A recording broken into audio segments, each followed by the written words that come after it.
Well, good evening. It's good to see you all again tonight. We are going to be in Luke 14.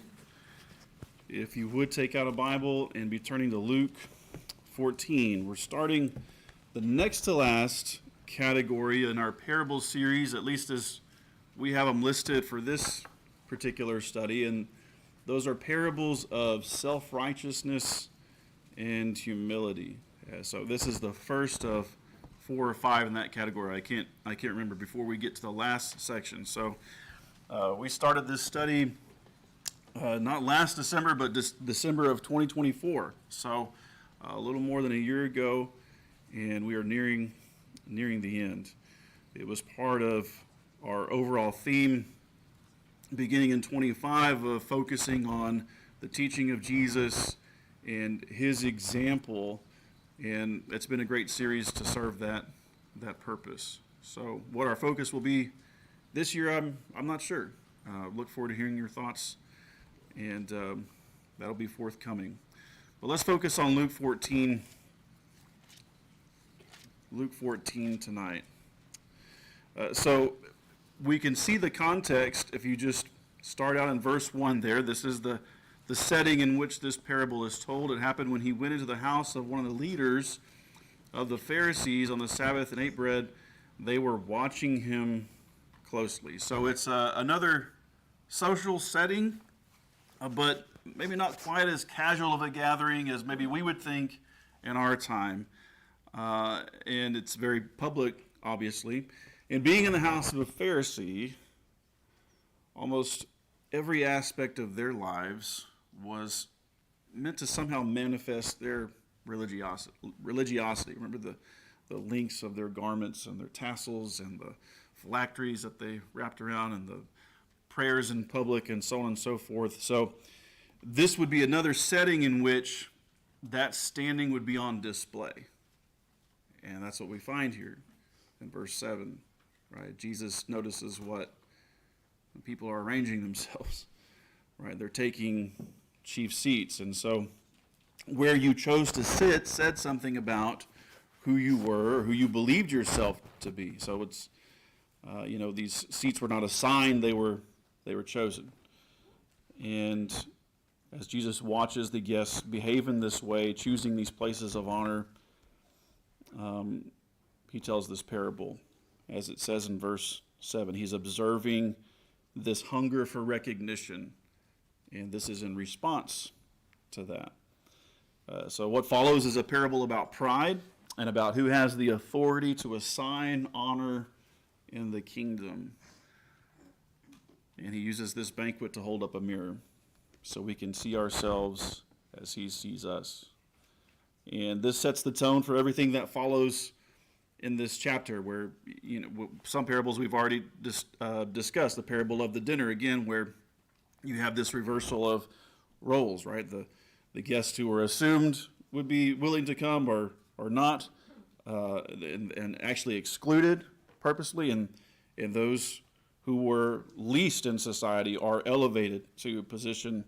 And you see that here, where you have honor that's assumed but is then overturned by the host of the banquet. So, the first thing I want to single out here is that Luke is careful to tell us that Jesus was watching. And that's an inversion from verse 1, right? So he's in this setting. It's not a neutral room. It's a hostile environment.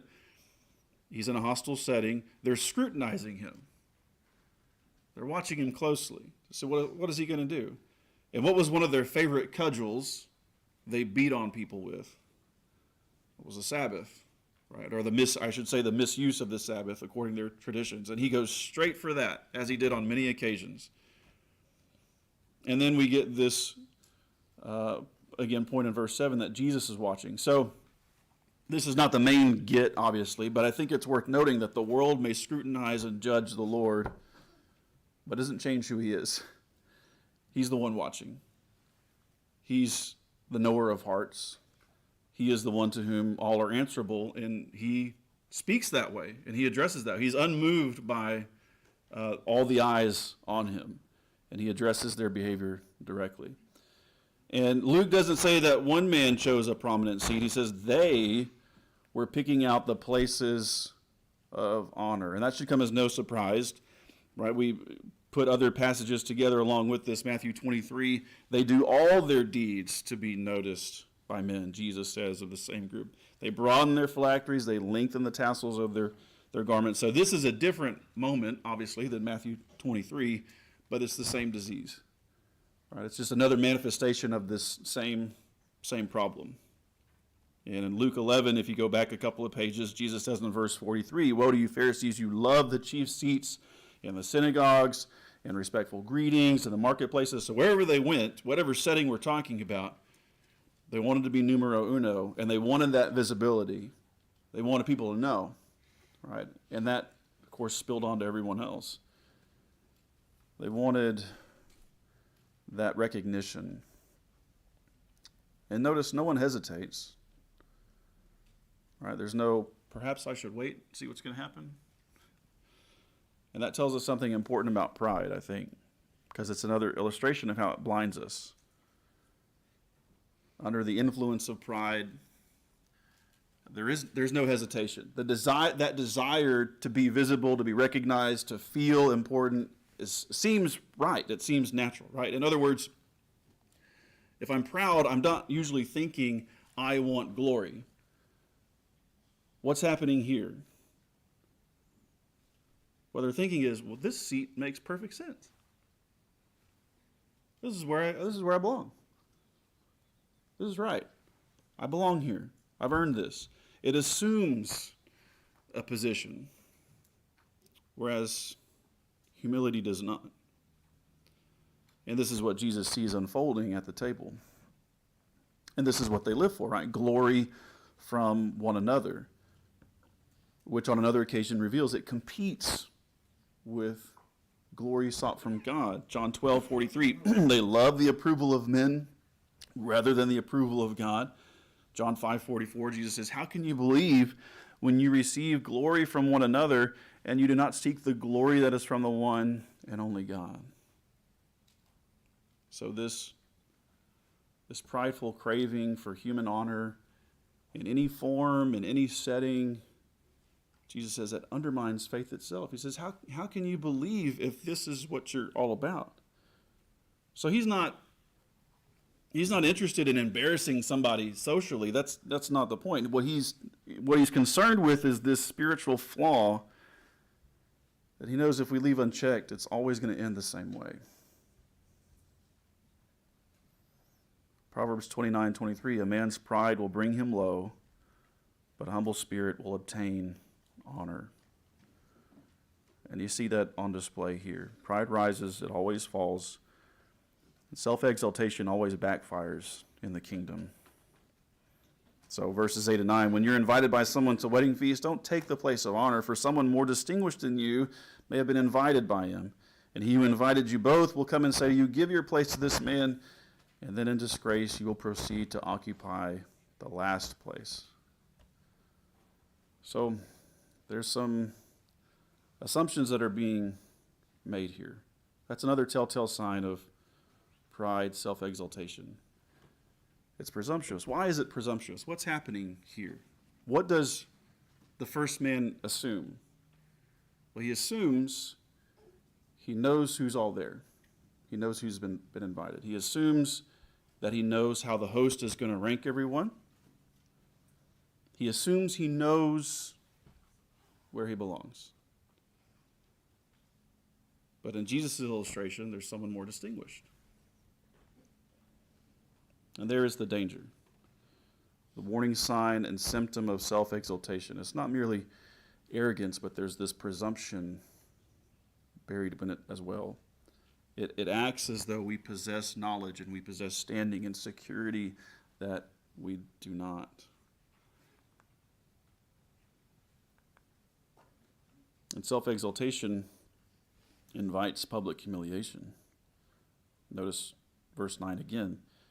He invited you both, will come and say to you, give up your place. And then it doesn't pull any punches here. Then in disgrace, you will proceed to occupy the last place. Right? So it's not just internal embarrassment, which is probably going on, right? But it's this very visible, very public reversal. You have this man who wanted to be seen and to be recognized, and now he's being seen all right, isn't he? But not in the way that he hoped, or the way that he thought that he would be. You see, self-exaltation contains its own undoing. Again, we learned that in Proverbs. Pride goes before destruction, Proverbs 16:18, a haughty spirit before stumbling. So this is not random, it's the outcome. Why? Because this is the reality God has created. He's opposed to the proud, but he gives grace to the humble, James 4:6. It's he who exalts and he who lowers. He has that authority and that authority alone. Right? It's the host. It's the host who says, give up your place. That's a crucial detail. That disgrace is not coming from a rival guest. It's not just a misunderstanding. It's not circumstantial, right? It's not, oh, well, I'm sorry, I was confused. It comes directly from the one with authority over the table. And so, true honor is never negotiated. It's assigned. Jesus knew this, and he wants us to understand it as well. Read with me Psalm 75. I'd like to read several verses here from Psalm 75 to make this point. Or I should say to shore up this point. Psalm 75, beginning in verse 1. Pay careful attention to the last verse 7 here that we're going to read. But verse 1, Psalm 75, we give thanks to you, O God. We give thanks for your name is near. Men declare your wondrous works. When I select an appointed time, it is I who judge with equity. The earth and all who dwell in it melt. It is I who have set firmly its pillars. I said to the boastful, do not boast, and to the wicked, do not lift up the horn. Do not lift up your horn on high. Do not speak with insolent pride. For not from the east, nor from the west, nor from the desert comes exaltation, but God is the judge. He puts down one and exalts another. So when a man exalts himself, it's not that he's just merely being presumptuous, that he's merely misjudging people. He's challenging God's role. And that's a place no one has a right to be. Jesus concludes the parable with the universal statement, right? What's the consequence? Verse 11, everyone who exalts himself will be humbled. He who humbles himself will be exalted. And now for the tricky part, because wrongfully so, but he didn't just say that. What did he say?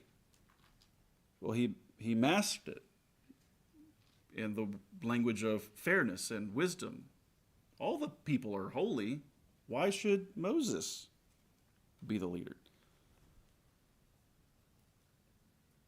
Absalom is another example. When he wanted to usurp his father, standing at the gate, as the citizens would come by with their complaints, he would nod empathetically and say, if only there was someone who would listen to you.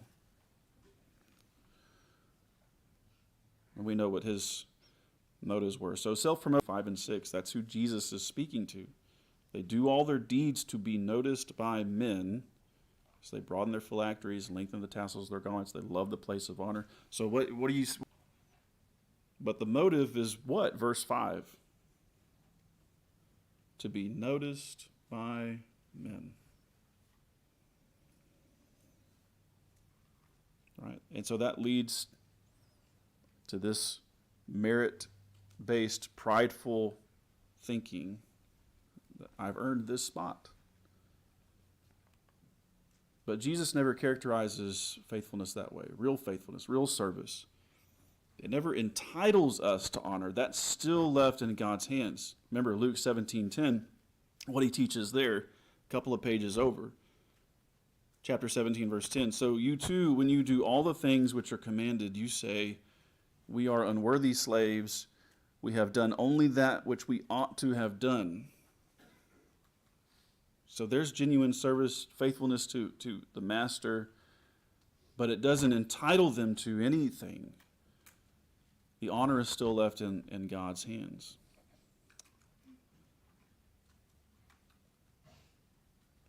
So how do we take the chief seats? What does that look like? Well, it can happen in any kind of setting. I mean, Jesus chooses a wedding feast. He's at a dinner just in a Pharisee's house where he sees it unfolding, a social setting in his day and time.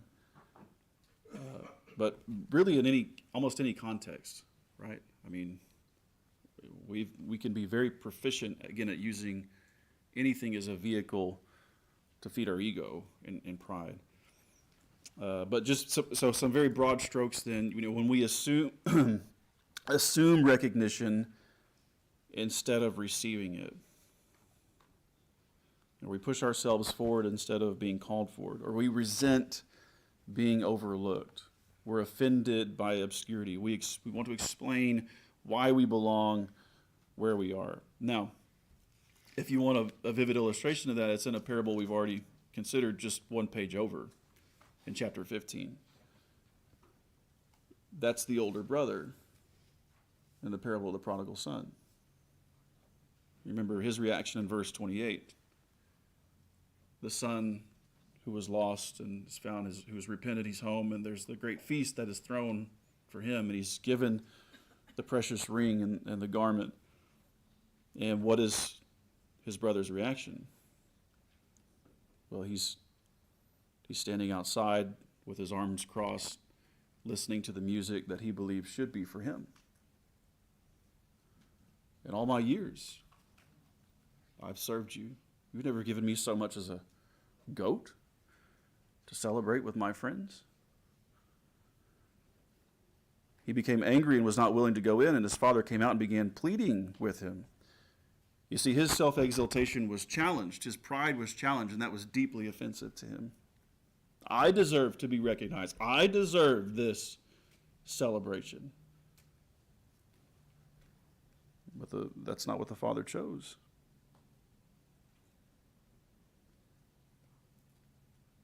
When self-exaltation is challenged, the response is often not repentance, but offense. And this is exactly what Jesus wants to confront in us. But he doesn't merely confront it, he shows the other way. He shows the better way, a way that trusts in the host. Verse 10, when you are invited, go and recline at the last place. So that when the one who has invited you comes, he may say to you, friend, move up higher. Then you will have honor in the sight of all who are at the table with you. So the alternative is not merely to avoid disgrace, but what? Find true, genuine exaltation and honor directly from the host. Right? So Jesus is not saying honor is bad or that you shouldn't even desire it. He's not forbidding that. He forbids self-assigned honor. You see, that's the issue. The issue is not whether honor comes, but who gives it, who assigns it. In humility has to be a deliberate choice of position. What does Jesus say? Verse 10, go and recline at the last place. It's intentional. It's not waiting to see what happens. It's not thinking poorly of yourself. It's not pretending you have no worth. It's a conscious decision to place yourself where recognition is unnecessary, where you may be obscure. You're going to serve regardless of who knows. You're not going to let your left hand know what your right hand is doing. You're not going to trust your own assessment of where you belong. As Solomon said in Proverbs 3, do not be wise in your own eyes. Fear the Lord and turn away from evil. This is what humility does. This is how it behaves. It chooses the lowest place. It refuses to be wise in its own eyes. It trusts the authority of the host. Right, the humble man's not doing anything to advance himself. He's simply waiting. And then the decision is made, not by him, but the host. I want to read 1 Peter 5 and verse 6, and I want to see, there's a pattern here, I think. There's an overlap with what we're reading in Luke 14. Let's see if we can pick it out. 1 Peter 5, 6, humble yourselves under the mighty hand of God, that he may exalt you at the proper time. Humble yourselves under the mighty hand of God, that he may exalt you at the proper time. So notice that order again. Humble yourself under God's hand. He will exalt you in his own time. Humility waits for him. And notice the result again from the parable. Then you will have honor in the sight of all who are at the table with you. It's God-given honor that no one can take from you. Honor that comes from God doesn't need an explanation.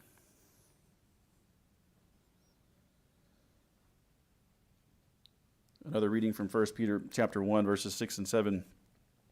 As he's talking about our salvation, he says, in this you greatly rejoice, even though now for a little while, if necessary, you've been distressed by various trials, so that the proof of your faith, being more precious than gold, which is perishable, even though tested by fire, may be found to result in, listen to this, will be found to result in praise, in glory, and honor at the revelation of Jesus Christ. All glory and honor belongs to God and God alone, right? Absolutely, yes. All credit and praise is due to him. But what is Peter saying here? If you and I prove faithful, we serve humbly and are found faithful by him at his revelation. Verse 7. That results in praise and glory and honor for you. That honor is different. It's undeniable. It's final. It's eternal. It surpasses any pitiful counterfeit that the world can offer us. And that's the glory that we should seek. Humility trusts God's knowledge over our own. And if the humble guest, he doesn't share the same assumptions as the proud. He doesn't know, and he acknowledges he doesn't know who's been invited, what the host intends, how the evening will unfold, and that's precisely the point. That's the posture of a true disciple. Mark 9:35, Jesus said, if anyone wants to be first, he shall be last of all and servant of all. Is that not the place that the humble guest takes at the table? So Jesus doesn't call us to be impressive and to be visible in the ego-driven sense. Yes, let your light shine before men. Why? So to glorify God. That happens as we genuinely and truly follow him. Not be entangled with our own prideful ambitions. So the question for me is, can I serve without human recognition? Well, yes, I can. Will I? Will I do that? Will I accept obscurity in this life without resentment? Will I refuse to justify my place? 1 Corinthians 4:5, we had a whole sermon dedicated to this passage a couple of weeks ago. Therefore, do not go on passing judgment before the time, but wait until the Lord comes, who will both bring to light the things hidden in the darkness and disclose the motives of men's hearts. Then each man's praise will come to him from God. That's then, not now. And as with all of his teaching, Jesus embodies the very principle he's giving to us. This is not merely a theory for him. Jesus didn't come into the world claiming visible honor. At his birth, there wasn't a palace, there wasn't a throne, there was no seat of distinction. As an adult, he says there's no place to lay his head. He's from a despised town of a despised people. He lived in obscurity. He never traveled more than 100 miles from his home. And he humbled himself to the point of death, even death on a cross. And even in that execution, there was no dignity preserved.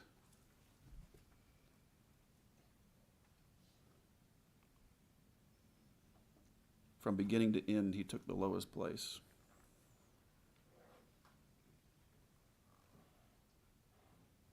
The Son of Man came to seek and save that which was lost. He came to serve, not to be served. Even though he had every right to claim that honor, he repeatedly refused it. When the crowds wanted to make him king by force, what did he do in John 6? He withdrew again to the mountain by himself alone. Jesus would not seize exaltation before the Father appointed it. He trusted the host. Paul says in Philippians 2 in verse 5, have this attitude in yourselves, which was also in Christ Jesus, who, although he existed in the form of God, did not regard equality with God a thing to be grasped, but emptied himself, taking the form of a bondservant and being made in the likeness of men, being found in appearance as a man, he humbled himself by becoming obedient to the point of death, even death on a cross. Notice all the things he did not do. He did not grasp, he did not assert, he did not claim. What did he do? He humbled himself. He took the lowest seat imaginable, served his own creation, washed their feet, died for the sins of his own creation, so that he might save them. Then what comes next? Verse 9. For this reason, undeniably, irrevocably, in eternity. And this is what he intends for all people. This is what we can anticipate. 2 Timothy 4, there in the future there is laid up for me the crown of righteousness, which the Lord, the righteous judge, will award me on that day. And not only to me, Paul says, but also to all those who have loved his appearing. That's not probability. That's a law. That's the promise. That's verse 11 of Luke 14. Everyone who exalts himself will be humbled, but the one who humbles himself will ultimately be exalted. And that's where the parable presses us. Will I have that kind of humility that says, God sees more than I do, God knows more than I do, he assigns better than I do? Will I submit to him and wait for his timing? Jesus doesn't ask what seat we prefer, whether we like the arrangement. As in so many other parables, the authoritative figure has the final say. And he is good and he is gracious, more so than we deserve. So who do we trust to assign our place? Every day we answer that question in the manner we conduct ourselves. In every conversation, in every act of service, in every interaction with coworkers or whoever, we reveal who we ultimately trust, whose hands we have placed our future in. And God says the future honor awaits the faithful. Jesus took the lowest place so that you and I could be brought near. He trusted his heavenly Father in all things, despite being insulted, being reviled. He didn't retaliate. He kept entrusting himself to the one who judges righteously. And he was exalted beyond measure. Now he calls us to follow him. Follow his example. As we examine ourselves tonight, can we honestly say we're doing that and striving to do our best? Thanks for your good attention this evening. The invitation and lesson is yours. If you have a spiritual need you want to bring before your brethren tonight, please do so at this time. Come forward as we stand and sing.